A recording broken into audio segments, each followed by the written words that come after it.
Morning all.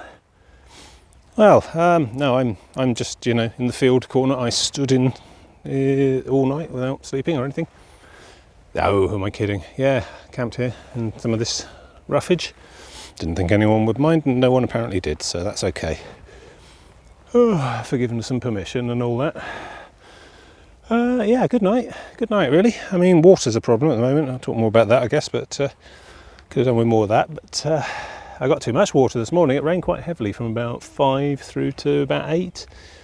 It's just faintly spitting just now, but I just stayed in my tent, to be honest. It was lovely.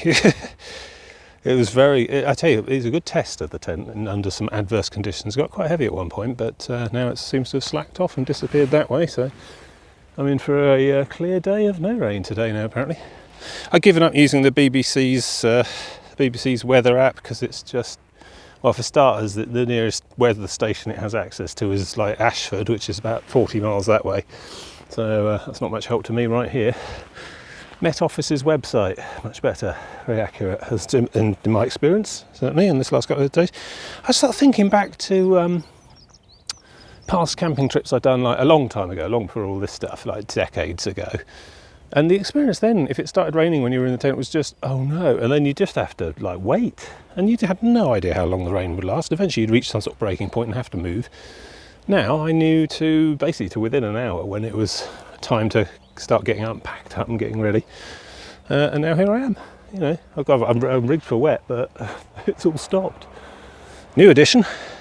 I got these. I can't remember if these are called galoshes or gaiters. I think they're gaiters. But yes, sort of apply over the top of the trouser and boot, because although it's now dry in terms of not raining, it's going to be absolutely sodden in the rather long grass that I've been cutting through. I don't know what happened here. The Saxon Shoreway decides to come inland a little bit up over these hills and through these woods and stuff. You might have seen some of that last episode before presumably going back down to the shore. But yeah, all this stuff I'm going to be wading through this morning is going to be soaked, so hopefully these will help.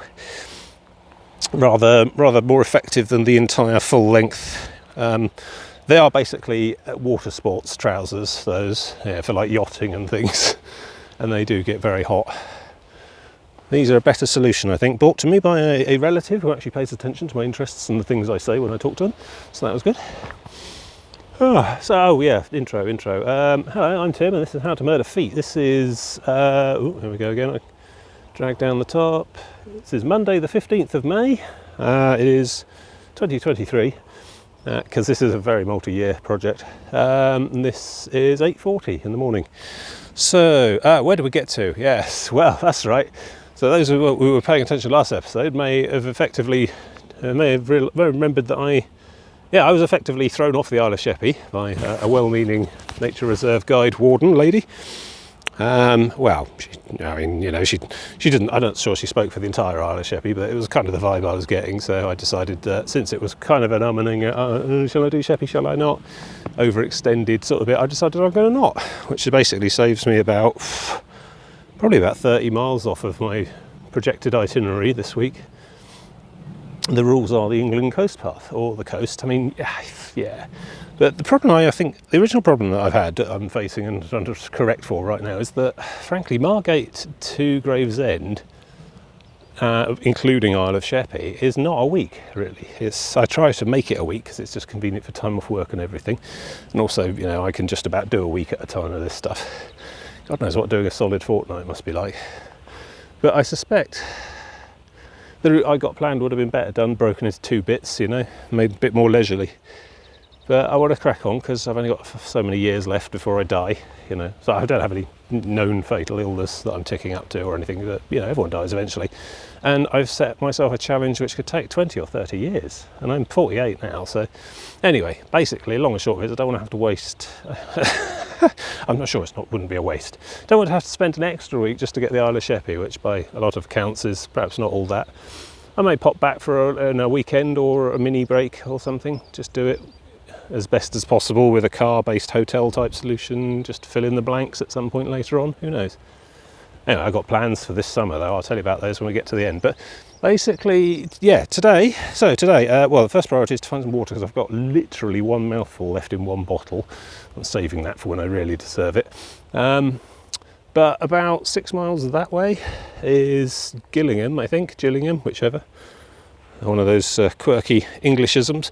You know how Eastern European languages all have strange little hooks and slants and dashes over all their letters, and that looks all terribly exotic and confusing. That's just so they don't have the Gillingham problem, you know.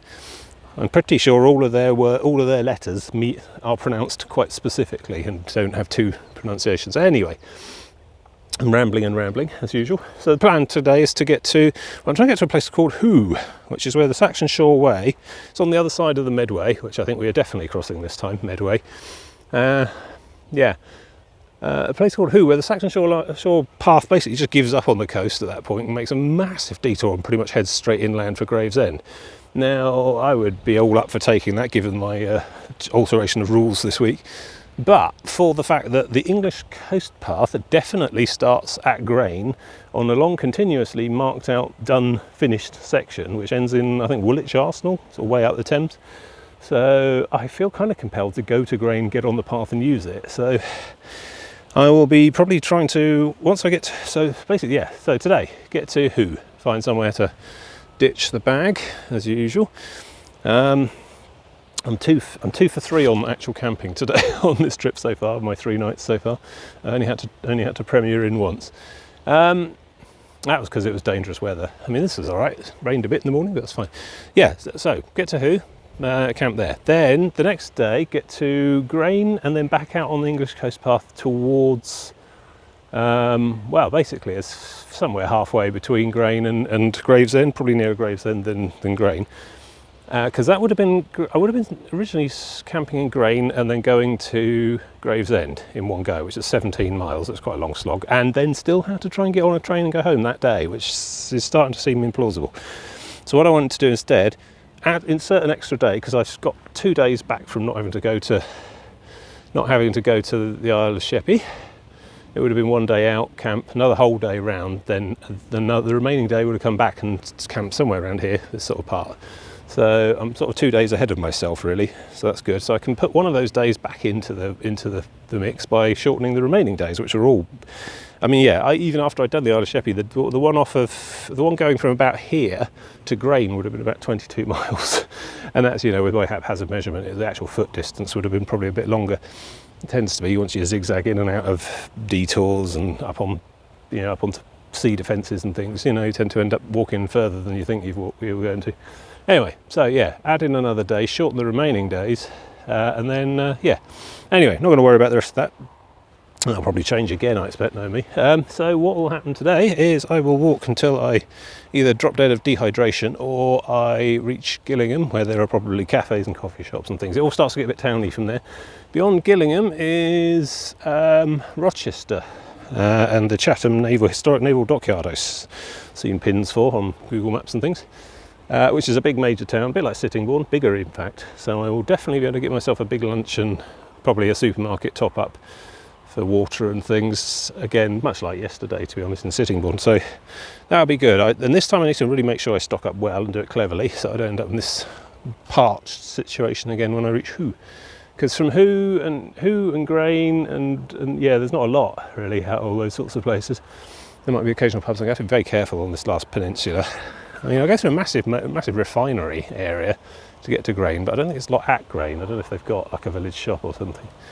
I'll have to check. But we could be in for some days of not much water. I guess I'd possibly think of a way to stock more water on board. I've got 2 1-litre cylinders there.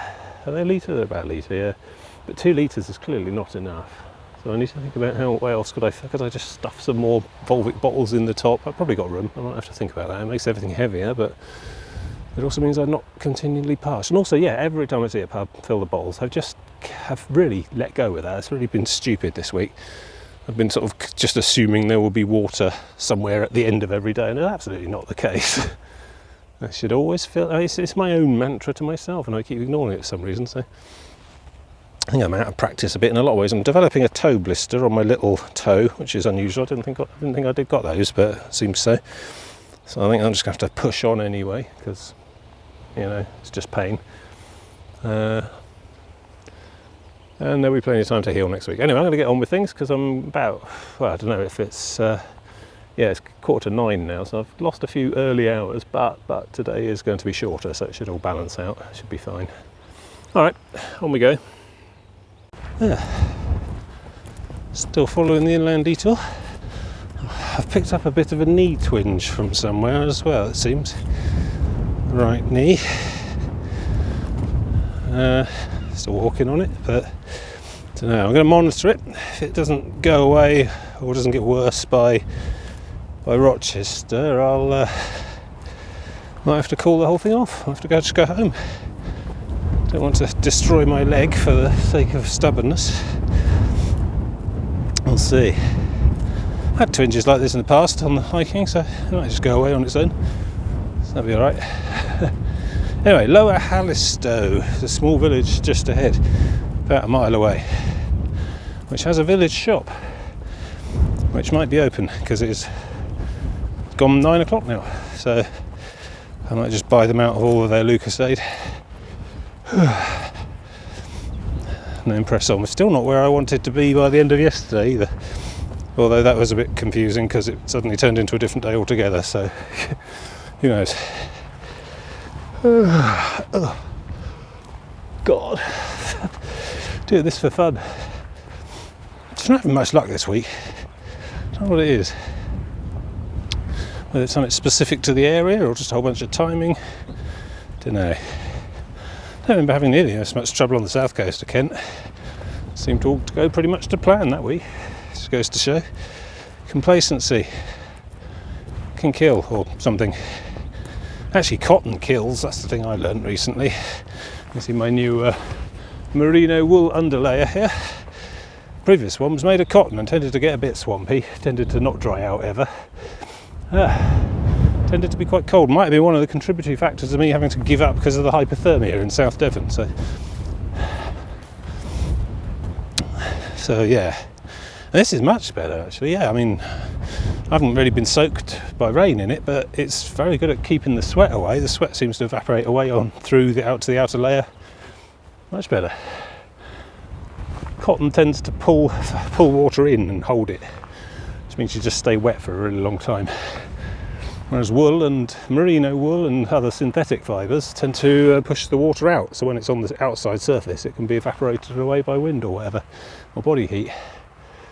Much better. I'm just wearing wool from now on. I can tell you. Or polyester. Trousers are polyester. Pants are merino wool. Special hiking pants. This was quite... it's got a bit of cotton in it, but I think I've torn it a bit as well, so it might be on its way out. I can believe I've worn these same two shirts since Minehead. Well, not, continuously, but about the only pieces of kit I've kept all the way along, apart from the anorak as well, and the backpack. Quite a few bits of kit I've kept. All right, got to keep... I think if I stop exhalating, I might be able to preserve moisture. It's very much like June at the moment. My only regret with my new tent is it doesn't have a catch pocket for which I can sip my exhaled sweat that has been captured by it during the night. Right, that way, probably. This shop better be still in existence, or I am going to just drop to my knees and howl and then probably just go home. We'll see.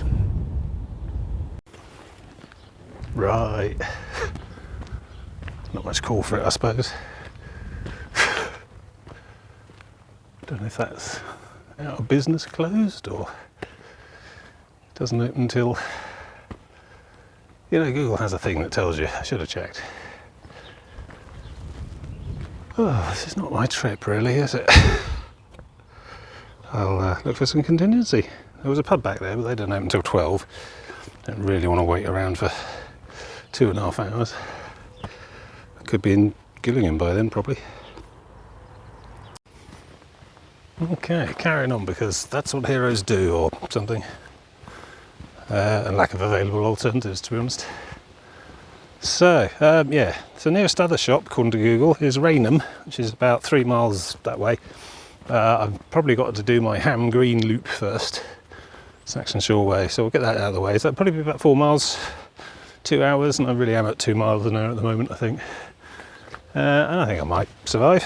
But if I see a garden tap or something in between here and there, then we'll definitely go for it. Right up there.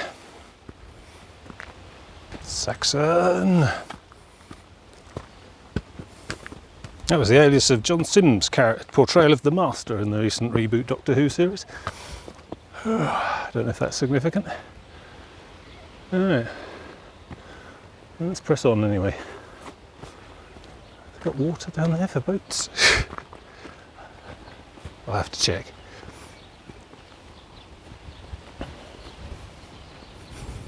Right, you know what? I've made an executive decision.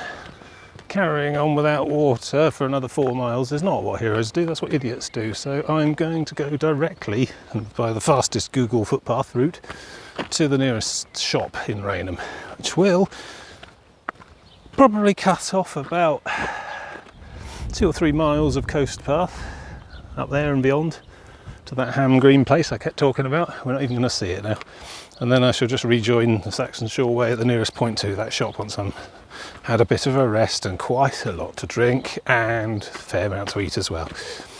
So yeah, don't let perfect get in the way of good enough or something.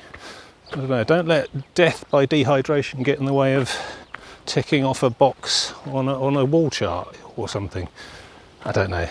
Basically, I'm not going to get any more weeks of this done if I die here, so I'm going to carry on. I mean, I'm probably exaggerating, but it's not sensible to keep going without water this long. So I'm going to just rectify that as quickly as possible.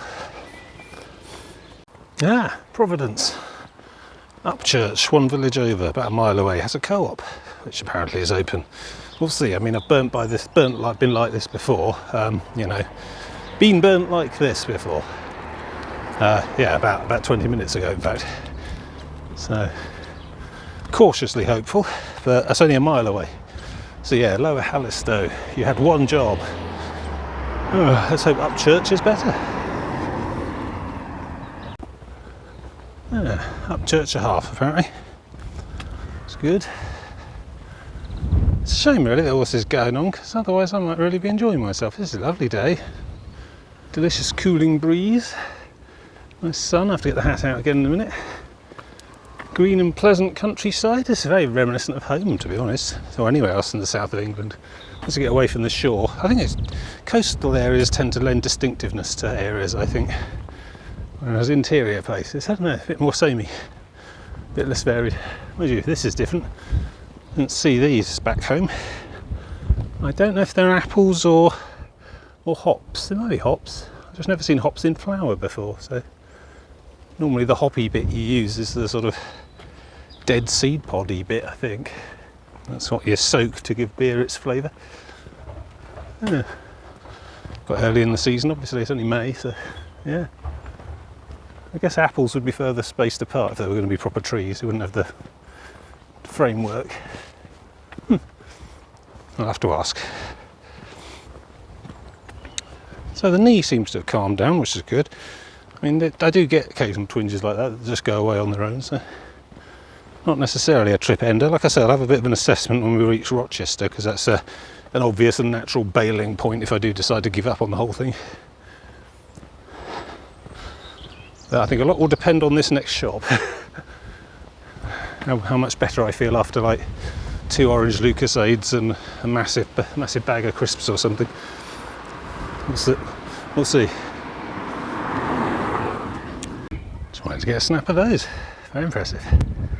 Always like those. Determination, many years' work, I expect, but worth it. Fantastic. So, Oh My Cod is closed. Oh no. Oh my God. No fish and chips. Pub over there, probably not open yet. The co-op's around the corner. Nearly there. Can almost taste it. So, as you can tell by the fact that I'm not on my knees screaming at the sky, that place was open. Got a big bag of goodies. Water. I should top both bottles up. I mean, bear in mind I'm heading to another major town, not too long, so I think just 2 full bottles only should be enough for that. Got some melon for, like, you know, vitamins or something. We got orange Lucasade. I mean, I don't really like the taste of Red Bull, so it's probably the next best thing when I'm hiking, I find. It's sort of like lemonade, but also full of stupid energy stuff. I got a Magnum. I have to say, I do like the Sun Lover. I'm not a fan of the other one, the Star Chaser or whatever. It's got popcorn in it. I mean, why? Why would you do that? And I got a Danish Swirl. thing, and I got just a bean wrap. So that should do me for now. Squirrel. There. Grey ones here. Bench of the Dead, in loving memory of John McWilliam, 13/2/1939, 14/8/2017. It's covered in bird shit, but I don't care at this point. Right, so it's about getting on for 10:15. I mean, just a late start for the rain to go away, and then detour here. Mind you, I have sort of chopped off a bit of route as well, so kind of balances out, I think. I'm going to sit here for at least half an hour, consuming, regenerating, and so on. Stopped filling up the bottles, and then we're ready for another push onwards. It gets a bit more towny from here on until the latter part of the day, the other side of the Medway. So there shouldn't be any problems finding more water. I just need to remember to actually do it when I need to. I definitely don't want to be coming out of, I don't even know what the towns are called on the other side of the Medway, but I don't want to be coming out of the last town with less than 2 full bottles of water, and possibly an extra one, I don't know. I have to think carefully about the next bits as well, where the shops and pubs and things are, when I'm likely to hit them, that kind of thing. I think I've been taking that kind of thing a bit too casually so far this trip, and it's cost me. But no, time for an early lunch break, I think. Well, late breakfast, whatever you want to call it. Feeling a bit more chipper at the moment though. My immediate needs are satiated, and it is a lovely day. Pleasant, cool, windy, breezy, shady graveyard here. There we go, I think this is an apple orchard. Oh, commercial apples anyway. You can see the buds there starting to, that'll be the apple eventually. It's very early in the year though still. It'll be an autumn thing. Ugh, stumbling about. Yeah, happier now anyway. Had my big snacks and stuff. Taken on quite a lot of liquid. Probably need a piss soon. Yeah, and I'm following the Saxon Shore Way again, I think. There was a signboard back there pointing along here. I think it turns and goes down the other side of this orchard. So I've been doing some study of the various maps and distances and things. So 14 more miles today probably. It's 11 o'clock-ish, so yeah, that's alright, that's doable. At least the heavier gauge trousers then. I don't know, getting warm. So yeah, 14 miles, so about 5 miles to Gillingham via another peninsula thing. Then about another 5 from there to Rochester before, when the big station is, and at that point I'll need to decide about this knee. It is sort of coming and going, I don't know yet, obviously. If I carry on, then it's another 5 miles to that Who place, where I'll have to try and look for some hedge to sleep in. Then tomorrow's a bit flexible. I definitely need to get from Who to Grain, which is about 7 or so, I think. And then I will need to get from Grain to as far as possible, really, that day, as far as comfortable. Somewhere along the coast, along the north, because at Grain I pick up the English coast path again. I need to get probably ideally past a place called All Hallows, which looks like a sort of caravan holiday park, which has a shop, a Londis. Grain itself has a co-op and a pub, and there are a number of small shops in villages along the north banks of the Medway. I mean, Rochester I can pick up a whole load of stuff as well. Tell you what though, you do notice the difference with 2 new kilos of water on board. Plus I'd consumed at least a kilo of food myself. So I'm about a kilo heavier now probably. But yeah, you see all those tanks in the distance? That's this side of Grain. You need to be out and a bit along it. So that's why I don't want to have to get to Grain today, because that would be ridiculous. Yeah, I think this trip has largely been marred by overestimation of my capabilities on the planning stage and not quite enough research. All important stuff. But yeah, I'm feeling certainly better about today, and we'll see when sort of late lunch in Rochester and have a think about what's next, whether I just get on a train and go home, which will be doable, so I can just get the main line back to Pancras or wherever, change Elizabeth line, go straight to Paddington, I think, and then from Paddington to basically home. And that'll be regular and easy as long as I do it before 7 p.m. Or do I crack on and keep going, try and salvage the rest of this week's trip? If I can finish in Gravesend this week, that would be great, because that means I don't have to come back and finish these bits another time. I can get on with the next bits. We'll see. Feeling better, but we'll see how this mid-morning and early afternoon go. This will all be cider, I suppose. A load of boxes to put it all in afterwards, if they can find the staff. This is the Saxon Shore way, apparently. I'm having to do a lot of checking with map tools at the moment. It's not as well managed or maintained as the South West Coast Path. Still, there are the signs. Oh, I am on the England Coast Path, am I? I don't know anymore. Ugh.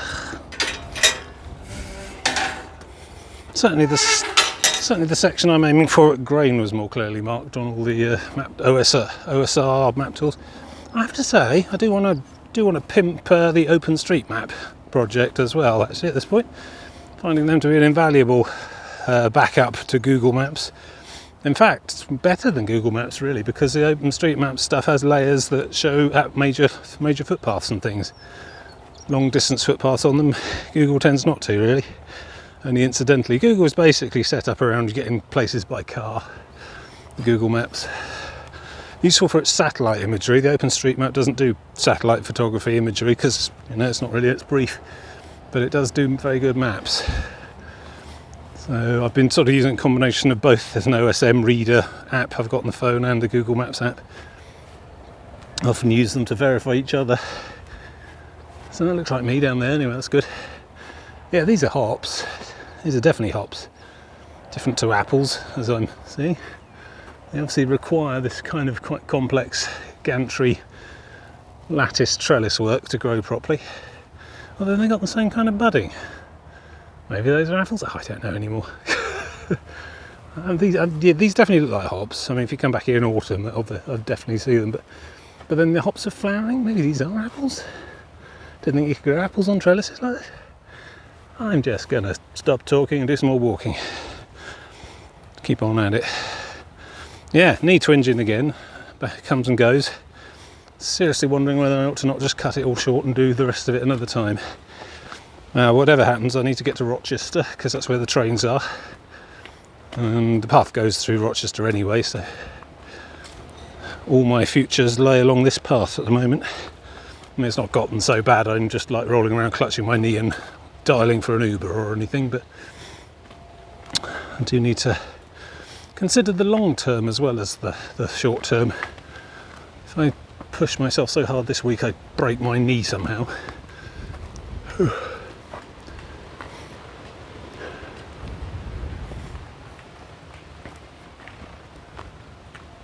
Yeah, if I break my knee somehow, then I won't be able to do any more weeks ever again, So swings and roundabouts, try and work it out. And see how I feel. See how many more times it twinges between here and Rochester. Some arbitrary number. I might just decide to go home and then come back and do the last 2 days of this thing. I don't know, there's a Maybank holiday weekend coming up, that might be a good time. Depends if my knee's better by then. Pretty sure, a couple of weeks of just chuntering to and from work will do me a world of good.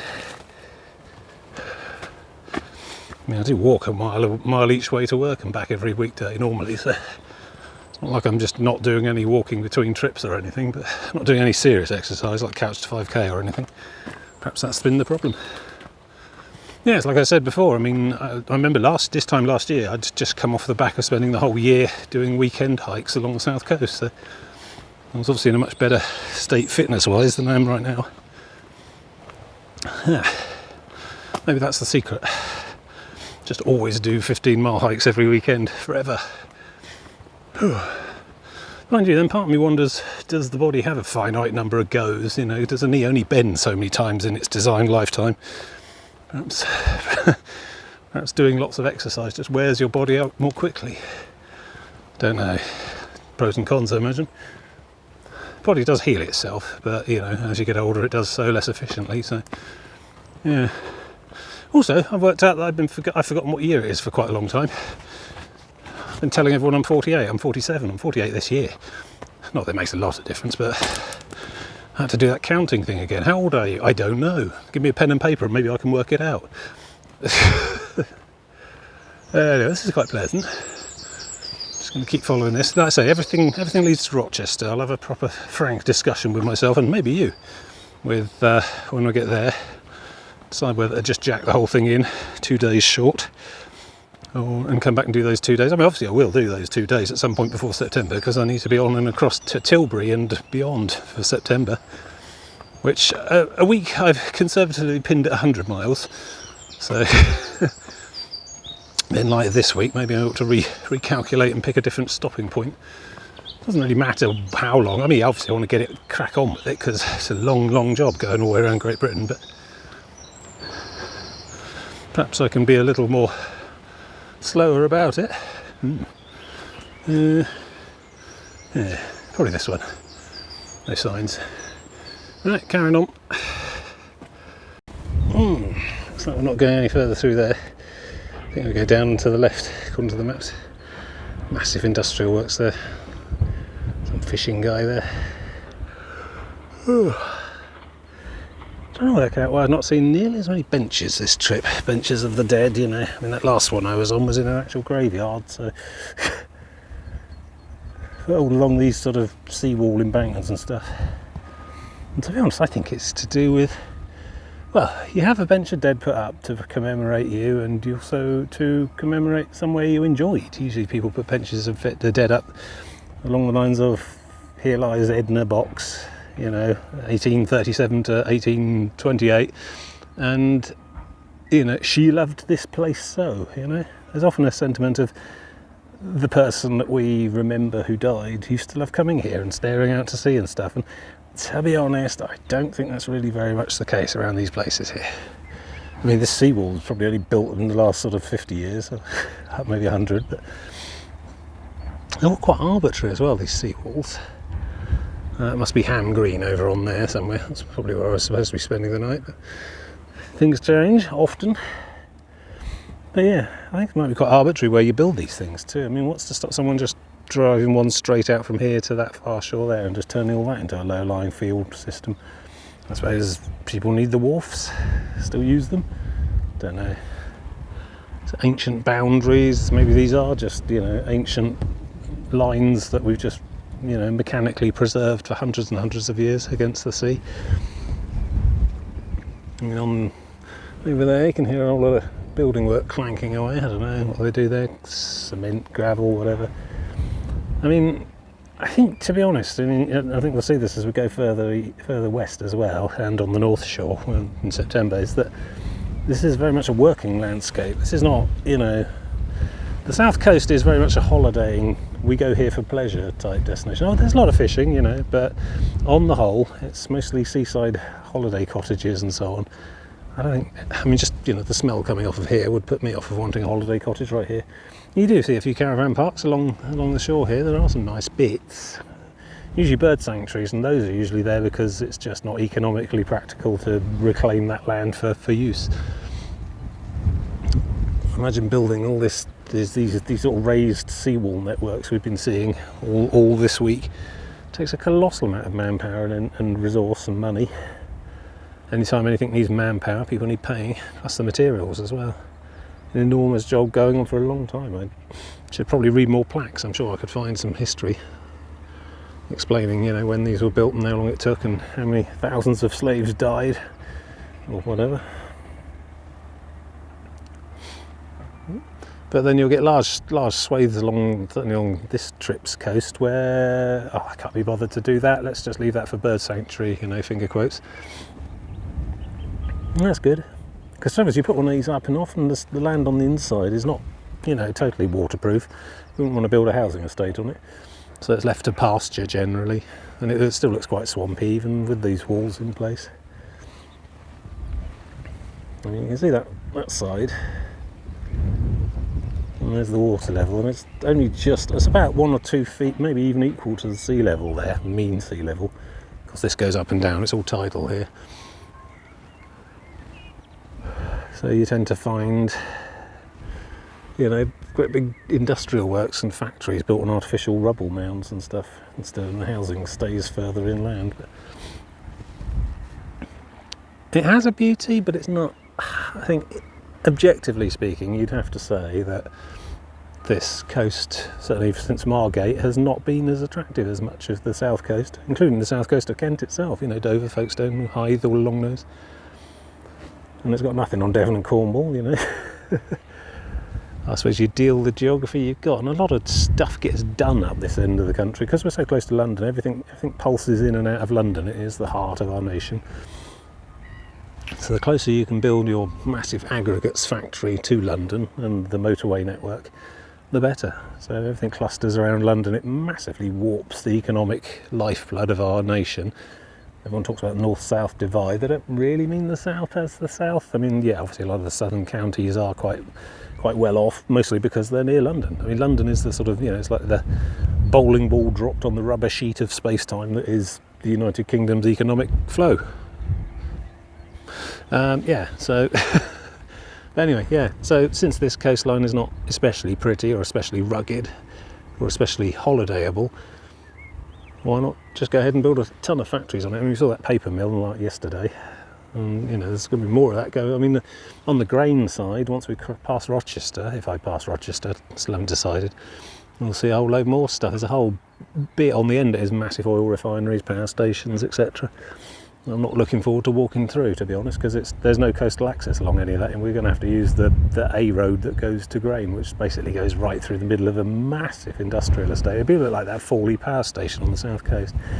I mean, that's another reason I'm feeling a bit trepidatious about continuing past Rochester this week. Why not, come back with a fresh head and do that, in one go, rather than having to face that at the end of what's been a very challenging most of a week, to be honest. I mean, this is day 4, so I'll have gotten over halfway from the planned thing if I do jack it in now, but I don't know, the knee seems quiet at the moment, so I'm not sure. I mean, that's basically going to be the determining thing. If the knee...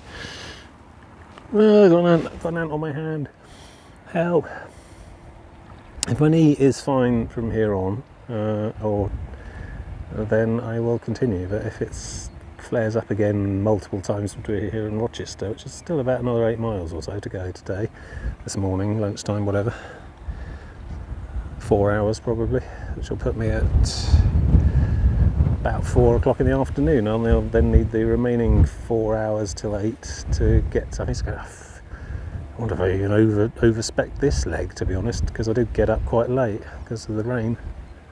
Didn't want to get up and pack up in heavy rain in the sort of in the dawn light. So I don't know. Maybe all these things are just accumulatedly telling me something.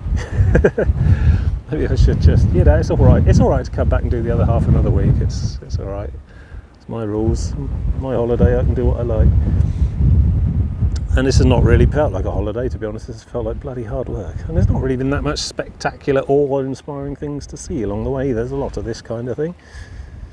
And some quite nice marshland, with birds and things, but also quite a lot of that kind of thing. So, and a lot more of that kind of thing to come as well. So, I mean, I always knew that these 2 weeks dealing with the Thames estuary in general was going to be a different texture of thing. Not as, a bit more grim, frankly. Apologies to anyone who lives here, but I have a wide palette to draw from, and this has not been a high point of the British coast, I have to say. I'm pretty sure people would find that fair. I have tried to experience it, openly. I've treated each stretch of coast with an open mind. And frankly, there's been a lot better bits of it than this. So, not to say it's not valuable, not worthwhile. It's not part of the coast. It is. But I think you need a bit more guts or resolution than I currently seem to have to deal with it. And the thought of doing another 30 miles of it after tomorrow is starting to chafe a little. Maybe this is best broken into smaller bits. I mean, you know, it was just accident that we didn't end up on the Isle of Sheppey, to be honest. That nice lady at the ticket booth with the high-powered wildlife binoculars hadn't have essentially told me to go away in very, very polite terms, and I responded very, very politely with my own suppressed outrage as well. We both got along splendidly, but basically, yes, no Isle of Sheppey for you. But if I hadn't encountered her, if I'd have been able to get across that rail line or under that bridge, I'd have just gone wandering straight into that nature reserve. And I wasn't never actually planning to camp in the nature reserve. I was going to get right to the very far boundary and then, you know, one step beyond look about dropping the bag. But apparently that's all a Wright's nightmare down that end as well or something. Anyway, I talked lots about that. But basically, you know, coincidence that I've managed to knock 2 days off this already. I mean, this time, if I'd still been on plan, I would be somewhere around Shellness, and then moving west along the north coast of the Isle of Sheppey, which apparently doesn't really have a path because bits of it keep dropping off into the sea with very high regularity. So that would have been a zigzag of inland coastal roads, and then culminating in a night in a supposed campsite in Sheerness, which has something of a reputation amongst the few people I've spoken to about this trip. So yeah, I don't know. It sounds like I'm justifying it to you when I've already made my mind up, really, doesn't it? No, we'll see. I mean, the knee's the thing. I mean, it's like I've talked about before, aches and injuries, yeah? So aches are fine, you know, you put up with them, they're hard work, they happen, you know, that's what hard work does to you. But that's fine, you know, that's not necessarily a problem. But injuries are different, and the real trick is knowing the difference. And I think this knee thing feels like an injury in the making, rather than an ache to be ignored and just pushed through, you know. So I think if my knee suddenly gives out with, you know, it's so much pain I can't bend it or something, then I'm basically screwed. It depends where precisely on the trail I actually am. I may be nowhere near a bus stop. I may not even be able to get to a main road to call an Uber, you know. I could potentially still put a tent up and stuff, but that still doesn't, and maybe rest up overnight. But it's a situation you just don't want to risk finding yourself in. It's like dehydration. Just a lot of small things have gone wrong this trip, and cumulatively it's had a bit of wear and tear on my state of mind, I have to say. It goes up and down, as you might be noticing. What you don't get is the 45-minute silences between video clips where I ruminate on this stuff in my head over and over. Yeah, you're just getting the highlights. Lucky you. And yet, you know, if I'd have just stepped off a train at Rochester or, you know, Sittingbourne or whatever today and just strolled along with my day bag, not this bloody great lot, I might be having an entirely different time of it if I'd have set myself just this one day here to here and then go home again by train. I do find that kind of thing more agreeable, to be honest. I mean, the camping's an adventure and everything, but sometimes it's a sort of forced adventure, you know, driven by necessity rather than pleasure or ambition. So yeah, starting to come down on the side. I don't know, maybe my knee will be absolutely fine from here to Rochester, in which case, okay, I'll, you know, carry on. Although I think I am probably losing time on the day. I might not be able to even get to the revised shorter schedule. I was going to do 22 miles today. No. I'll get to Rochester and I might find I don't have enough hours to reasonably get to this Who place anyway. Might be better just to get on a train, come back and do the remaining 2 and a bit days some other time. Another weekend somewhere. It's not like I'm short of days off work, you know. I'm always having to burn them all up at the end of the calendar year, you know, just take a week off and sit around doing nothing at home to use them or lose them, you know. I think I get about 6 weeks a year in total, 30 days, long service bonuses and things, you know. I only need 5 for one of these trips, so theoretically I could do 6 of these weeks a year. I kid myself. Yeah, so in terms of just time off work, isn't it? That's not the issue at all. Maybe I will. Maybe I'll do one to July time, come and just do this bit. Don't know. I mean, my original schedule, I was hitting the schedule until that bloody steppy nonsense kicked off. I was pretty much bang on schedule, which was already a stupidly over-ambitious schedule to begin with. So, now I'm all over the place with the schedule, and I'm not sure I'm really recovering it at the moment. because of, you know, just wear and tear, morale, etc. So I'm beginning to think, yeah, maybe Rochester and go home and then come back and do the rest another time. Hopefully that doesn't disappoint you. Just means your episodes are going to get spaced out a bit more anyway. I mean, John releases them like one a week or something anyway, so you know, I might even be back on the trail before the last one of these hits YouTube. But yeah, we'll see how we go. I've still got quite a way to go today. I think it's probably another 8 miles or so still, all in all, before I get to Rochester. Mind you, if the knees just suddenly give out and I'm somewhere anywhere beyond Gillingham, I can probably Gillingham. I keep changing. If I get to Gillingham, I'm probably within bus routes of Rochester train station, and from there that is the main line back to London, I think. So nice and easy. I get there any time before 7. I can probably be home the same day. I think at my current rate, I'm probably looking at 3 or 4 into Rochester, which would be just perfect time to get on the train and go home, actually. So I might do that. Yeah. You know, it's like they say, when the fun stops, stop. Which means I could probably just enjoy the rest of today with a lesser pace. Not to worry about water or any of that stuff. I've definitely got enough water to get me to Rochester now.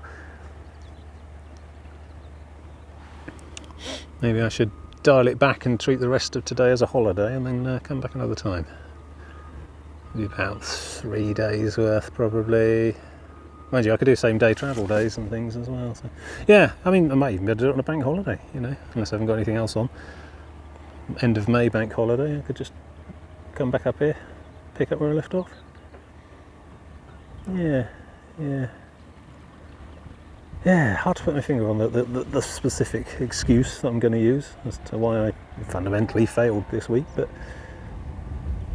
probably the knees, the straw that broke the camel's knee back donkey thing. I'm losing it. I'm going to stop talking for a bit and pick you up later. Oh, windy. So here we are, coming back down the other side of that peninsula. This should be the last peninsula between here and Rochester anyway, which is somewhere over there. And to the left, you can start just about see some high rises and things. Somewhere in there anyway.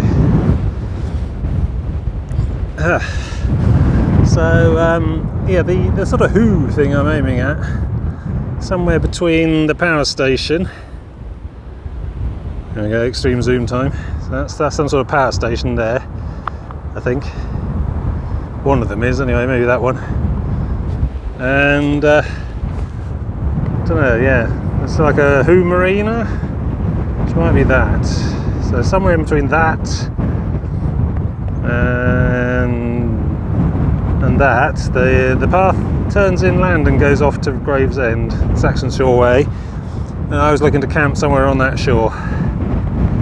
So Grain, you can't even see. Grain is basically to the right of all of this industrial megascape, which I'll have to trudge through to get to, somewhere on the end of there.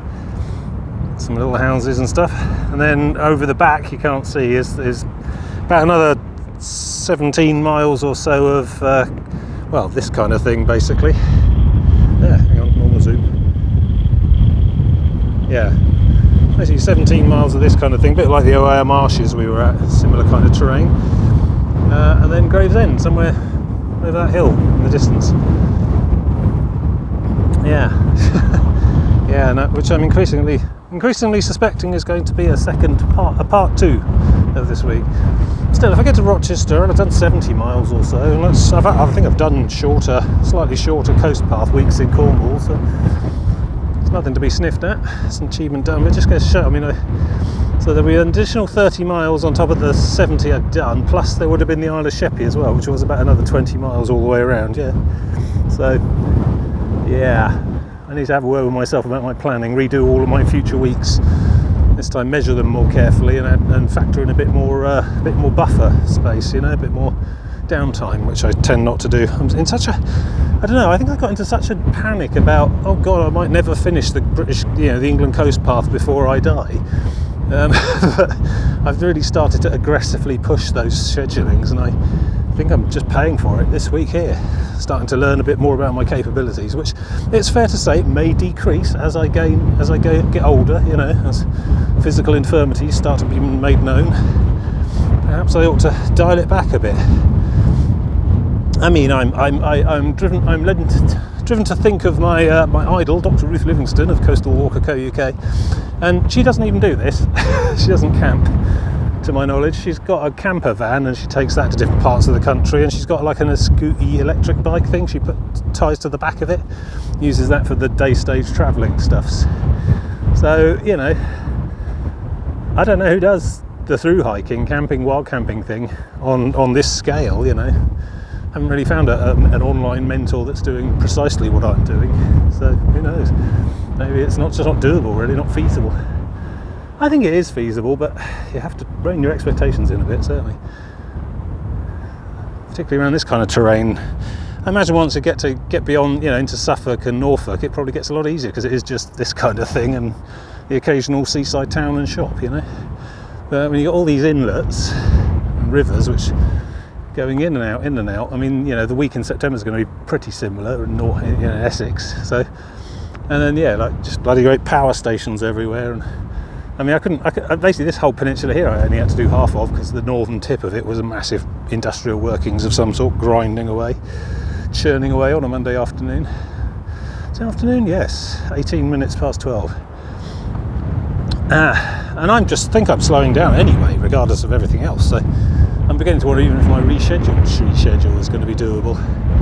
Plus I'm not entirely comfortable and happy about the terrain next to that power station there. Maybe I'm not going to find a place to dump the bag. Did alright last night actually, because the coast path, because the Saxon Shore Way ended up going up into a hill and across some sort of more traditional inland farm country. I managed to find a field margin, which are often a good bet, you know, as long as the farmer's not too active and too early and you're not actually destroying crops or anything, you can generally get away with. But some of this stuff's a bit more blatant. Or I find myself sleeping, you know, 30 metres away from a very loud industrial process that goes on all night and just not sleeping at all. So, yeah, I'm not too proud to cash in my chips while I'm ahead, so to speak. I mean, it's been a bastard of a week in a variety of ways, so might not be a bad thing to bring it to an end and then do the rest of it another time.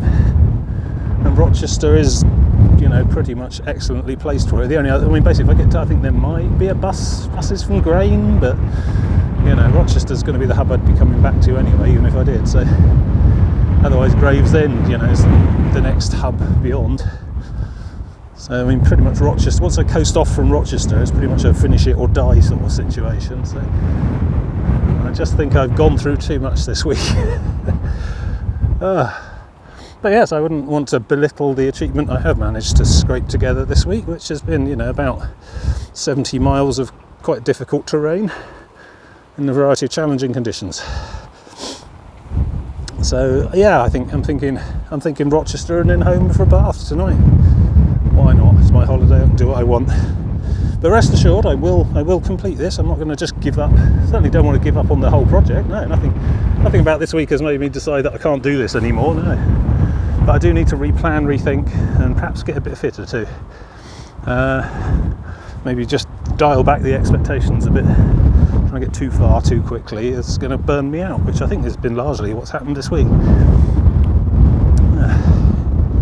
So yes, and I will finish this week as well, just, you know, in a part two perhaps. You know, well, this is like the hypothermia incident down at Budley Salterton, you know, and Sidmouth, Seaton, whichever. You get to a point where your pride starts to hurt you, you know. I'm not especially a proud person, but I do like to think I'm good at this, and it's just annoying to not be able to do what I set out to do. But no, I think I've decided, don't you? It sounds like I'm just making up reasons now. In my heart of hearts, I know that probably I can't finish this one. Too much weird shit's happened up to this point. So yeah, Rochester, that's still a good 7 or 8 miles away. Maybe 6 or so from here now, down to the centre. You go through Gillingham and then cut through the Saxon Shore Way, cuts through the town and stuff, through Chatham.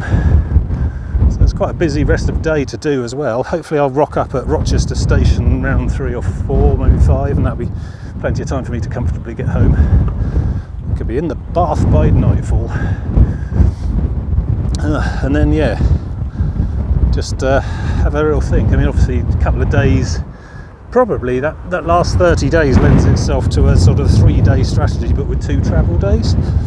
So make a big long day in the middle, and then I can just get off the train at Rochester and go for it in the one morning as far as I need to, and then maybe even research and phone up some campsites. Who knows? But yeah. So yeah, that's all right. Well, we'll plan all that anyway. Right, I need to crack on and get the rest of today done anyway, at the very least. Get to Rochester, and then yeah, I may just go home. But don't worry, there you go. They've got 1, 2, 3, 4. Is this day 4? I've lost track. Yeah, it is day 4. That's four solid episodes to tide you over till my next adventure.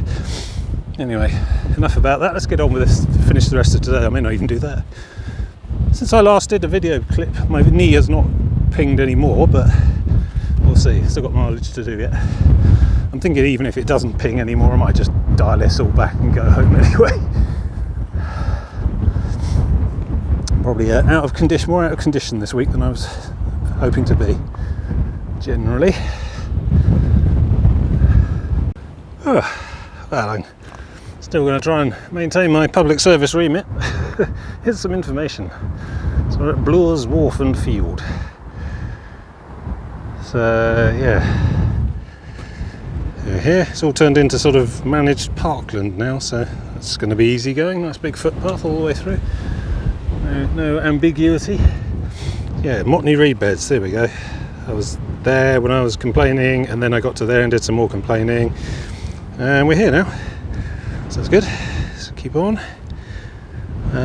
Cycle right footpath, yeah, purple line's probably me, so just follow it all along, and then yeah, I think it does turn off because this is all dockyards and stuff. We go off into town at that point and then start threading our way down towards Rochester. So yeah, not too far to go now. My revised plan, my part 1 week. Yeah. It's had all sorts of wild camping potential, though I have seen a sign saying no camping. So that means I'm not allowed to. It's only if I see the sign, you know. It's all very sophistic, whichever. Actually, I don't know which is grain and which is what now, because looking out there, I think that might all be grain. Or is that just grain up to there? Oh, Grain Tower, I saw that. Hang on, let's go back to zoom mode.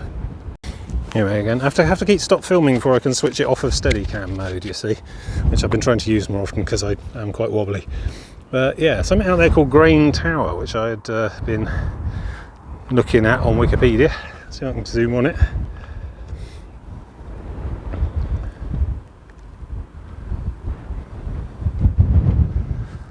Oh, I don't know now. Is that all that side? That boat looks like it's going out, or is it just staying put? Well, that might be Grain Tower there, in which case that is all the far side. None of that is the Isle of Sheppey. Probably won't see Sheppey again until we get to that other side. All blocked off by peninsulas and stuff. Hang on. There we go, back to 0.6 zoom. Yeah. It's got compressed gas on it, I guess, that big one with the bubbles on top. Some sort of compressed liquid. So yeah, as you can see, lots of work to do, and I'm increasingly disinclined to do it. I think, hang on, let me just switch back to steady.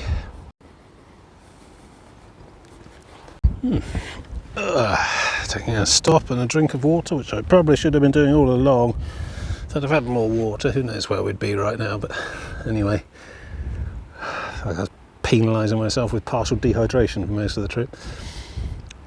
So that sign over there, I can't be bothered to get up and zoom, but basically it says it's Horrid Hill, which is this like narrow isthmus peninsula. I don't know, it's got shrubs on it and not much else, it's just to see the other side, reed beds and stuff. Part of the nature preserve around here.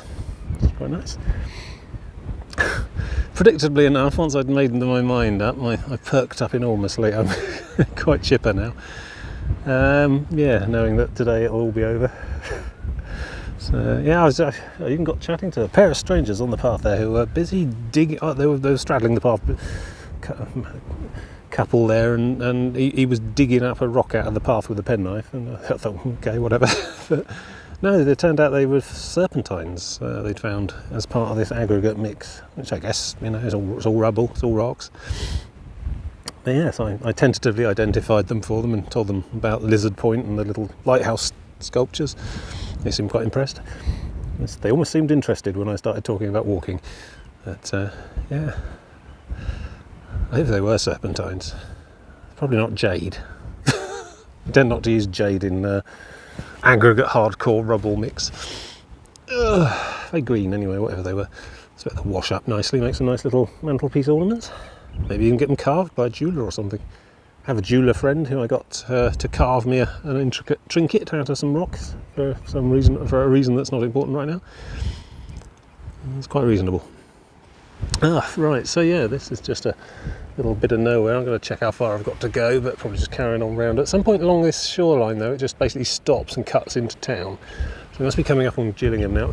Despite my massive feed earlier, I really could go for a coffee, in a sort of recreational sense, rather than just basic hydration and caffeine stimulus shot. I could just do with, sitting and enjoying a drink and looking at some stuff.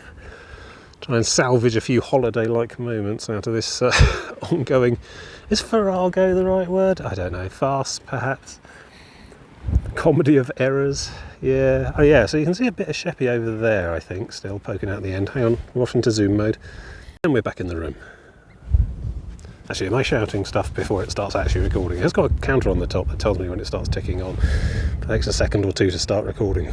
Some of my wittiest things are said in the half second of the beginning of a conversation. So yeah, over there is probably Queensborough. That's definitely Sheppey, the other side, the bluer bit, the hazier bit. Because there's a big old terminal. That must be Sheerness on the end then. Is that part of Sheppey? I can't see open sea through any kind of gap. That's the problem.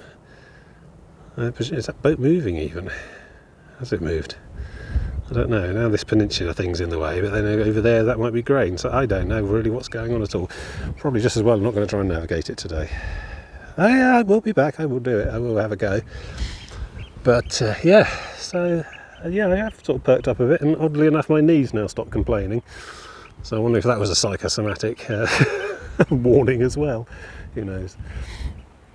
Yeah, my mind's made up now. I think I'm going to, because I don't know what else is going to go wrong in the remaining 2 or 3 days I've got. So maybe I should just cash in my miles and bank them, as it were. Come back for another trip when I'm fresher and know a bit more of a clue about what I'm doing and how far I can get. Yeah, it does feel like that a bit really, isn't it? Do I want to gamble and add another 30 miles onto this trip, or do I want to bank and just take the 70 and go home? I could do with it. It's like bullseye, Do you want the star prize? Do you want the caravan, speedboat or whatever? Nah, we've had a lovely time. We're going to take the money and go home.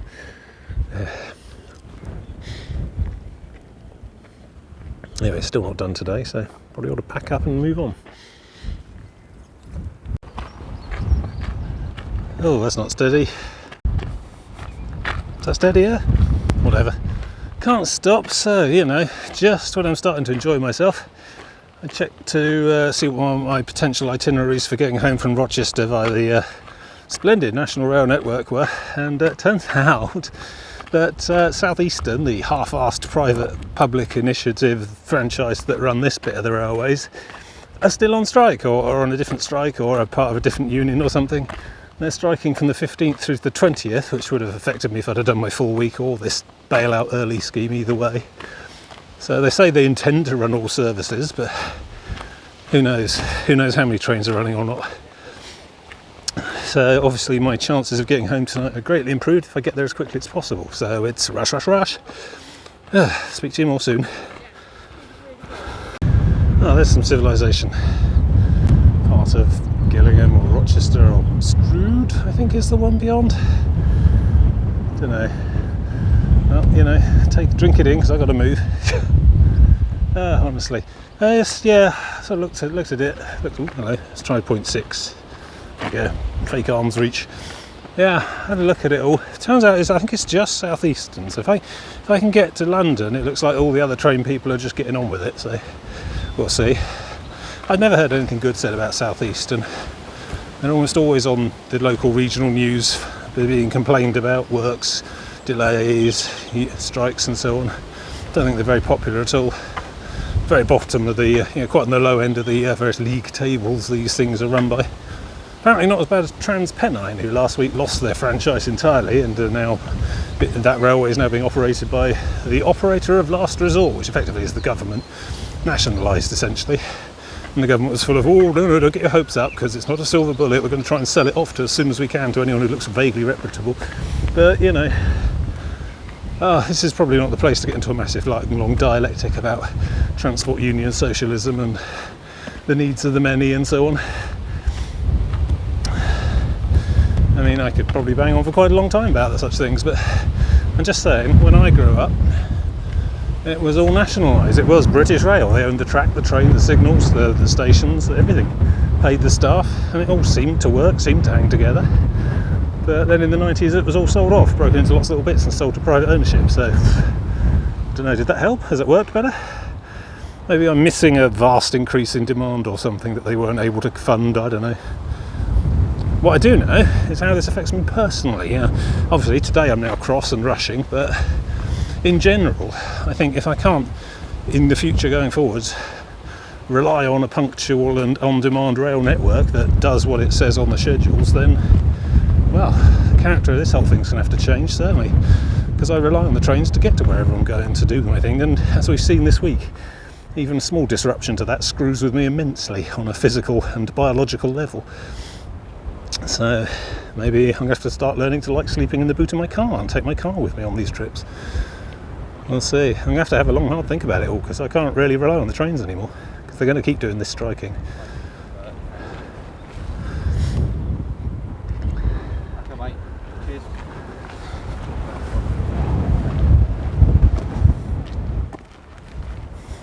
Yeah, so I don't see the whole summer of discontent, the year of, because everyone's been out, everyone's been striking. Cost of living crisis has basically sent everyone scrambling for more wages so they can afford to live, to eat, to pay their rents and mortgages. Any of those people who are scrambling, who have access to union representation, tend to do that scrambling en masse, very publicly, with significant consequences, leverage, bargaining power, whatever you call it. Everyone's been striking: doctors, teachers, driving instructors, driving examiners rather, all sorts of civil service departments who no one cares about, so unlikely to get far with it all, but also, yes, train people quite a lot. And since the miners basically collapsed, there's no real mining in this country anymore. I think it's the transport general and workers union types, train drivers, lorry workers, that sort of thing, they tend to have the loudest voice in these things these days. So do we have a post office strike? I wouldn't be surprised. I work in an IT-based industry with no union representation, so this is all, I'm probably part of the problem, I suppose, but I don't know. I'm generally sympathetic. I think people should be able to live a life of relative comfort, without fear of being homeless and so on, but there comes a point when I suppose an industry loses public support. I'm quite close to that at the moment. Quite cross, actually, at the moment today. Alright, yes, I get that. I mean, it's an ongoing thing, I think, for some of the rail people as well. They're trying to fight modernisation that would see the getting rid of train guards, conductors, people who go up and down taking the tickets. I guess the reasoning is that if you put a ticket barrier on every station and then just put CCTV in all the cars, you don't actually need a person apart from the driver. I suppose with automation, why do you even need a driver? You would always need a driver, but the driver won't drive. He'll just sit there in front of a red button. If it looks like the train's about to destroy itself, he'll go and push the red button, and that's going to be most of our futures in the automation future. Anyway, I'm waffling at a great extent when I've actually got quite a deadline to reach, so I probably ought to run. Bye. Right, here we go. Going to try some windy Zoom work. What have I got here? Oh, that's not a civilian type. 2,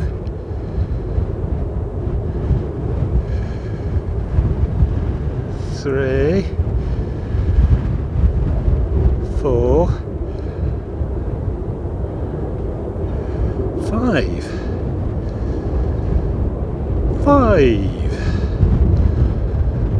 5 attack helicopters heading up the Thames. 1, 2, 3, 4, 5. That seems ominous to me.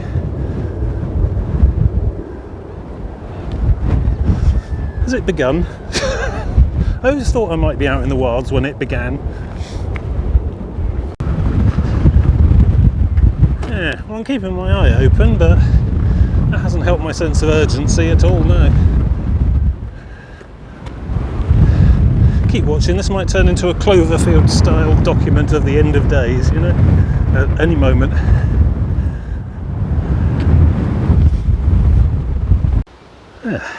Well, here we are, the Strand, which looks lovely as ever. No time to stop and dawdle and look, although there are toilets there, which under other circumstances I would value highly for the ability to fill my water bottles. Now we're going to carry on. I think on the far side of this place we then hook inland and start trudging through town streets. See, I'm wondering now if I can get a train from Gillingham, or does it have to be Rochester? I feel like Rochester might be neater as an end stage. Gillingham station might be nearer, but it's much of a muchness, I think. We'll see. Plus I think Rochester might be a bigger station, if you see what I mean. Oh, I'm technically standing at a station right now, look. It's probably some cheerful little jolly tractor disguised as a train that comes up and down here sometimes. Not today, clearly.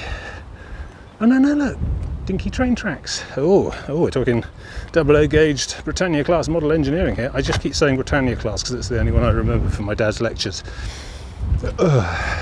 Gresley, don't know. Mallard, a mallard. I think mallard is a mallard a type or a name of a type of one, an instance or the archetype, as it were. Anyway, no train today. I guess we'll find a proper grown-up station. Let's keep going. I've been sort of ruminating in my head as I've been walking about the problem of collective bargaining and unions, the problem that they exist to address, as it were. I think it's all probably COVID's fault or Vladimir Putin when you get right down to it. Neither of which analyses helps particularly. Neither of which is going to get me home any quicker. Still, you've got to go somewhere in your head, haven't you? A lot of cranes on the horizon. Yeah, no, I'm definitely bailing today. I don't think I can face a day of trudging through a heavy industry on holiday. I think that can wait till next time. Right, oh look, another anti-Spaniard defence beacon. Well, to be honest, if they've got this far with an armada, you're probably a bit too late signalling Rohan for aid, you know? I mean, you're well up the Thames at this point. You've gone past the entire South Coast Defence Network. I mean, you've had more than ample opportunity to raid settlements up this point. Maybe it's a receiving one. Hey look everyone, the South Coast's under attack. Oh, interesting. They probably deserve it. Right. Over there somewhere, I think. Somewhere there is a left soon. Mustn't miss it. The 14:30 southeastern service to London Victoria. I don't want that one, I want the next one. So here I am at Gillingham station in the end, not Rochester. Given the potential for strike, chaos and mayhem, I thought I might as well just aim for the nearest station rather than the targeted one. This one's just 2 stops further along the same line anyway, so fairly major, so all the stuff stops here, that do me. Gillingham turned out to be mostly inhabited by bellowing mad lads in very small hatchbacks, very noisy small hatchbacks. I've been practicing my nod and smile and wave and head down and trudge on, but yes, and my knee started twinging again, so yeah, I thought this is definitely the right call. So yeah, don't worry, I don't need to be on that train, it's the next one. So yeah, here is the end of my, well, as it turns out, part 1 of my South Thames Estuary week. I've still got 3 days worth to go probably, so there will be a part 2 later in the year. But yeah, there was just, I mean, if you've watched it all the way from Margate, you'll know there's just been one thing after another really, making it all a very challenging week. The main finishers of it for me, I think, was probably the train strikes were quite screwy. I mean, this doesn't seem to be much of a problem right here, actually. There seems to be fairly regular stuff going to London from here, even though they warn of strike actions. I don't know what the deal was there, but yeah, just starting late, hitting a really high pace, having overestimated quite badly my rate and pace, being probably a bit out of condition as well. Yeah, new and unfamiliar tent, although that tent turns out to be really good. I'll probably wax more greatly about that on our future weeks. Yeah, and just, I don't know, one thing after another, overdid myself, probably provoked this warning knee, which I'm going to treat as a warning, you know. There's no point waiting till my knee just, you know, completely unhinges and falls off before I stop walking. Yeah, excuses, excuses. Doesn't matter. My holiday, my rules. I'm going to come back at some point between now and September and finish those last 3 days. Probably won't bother doing the Isle of Sheppey because it sounds like there's just not really a coast path there at all anyway. Which does make me wonder what I'm going to do when I start getting to the remoter parts of the north of England, not Scotland and whatever. England and Scotland. There's a lot of places that also don't have paths. I'm going to have to think about what I'm going to do for all that, but I'm going to... I might come back and look at Sheppey at some point with the car, you know, make a weekend of it, just poke about, but it's not really a circumnavigational task, I don't think. And as I said, islands are optional. I didn't have to do the Isle of Wight or Haley Island, so... yeah, I will have to do the Isle of Grain though, because the England Coast Path does definitely go up there, so that'll be a 3-dayer at some point some point during the summer, I suppose. I want to try and stay on track for Tilbury in September, but we'll see. I was thinking of throwing in a few bonus day hikes from Gravesend up to Westminster and back along the other side of the river, but we'll see. All sorts of ideas.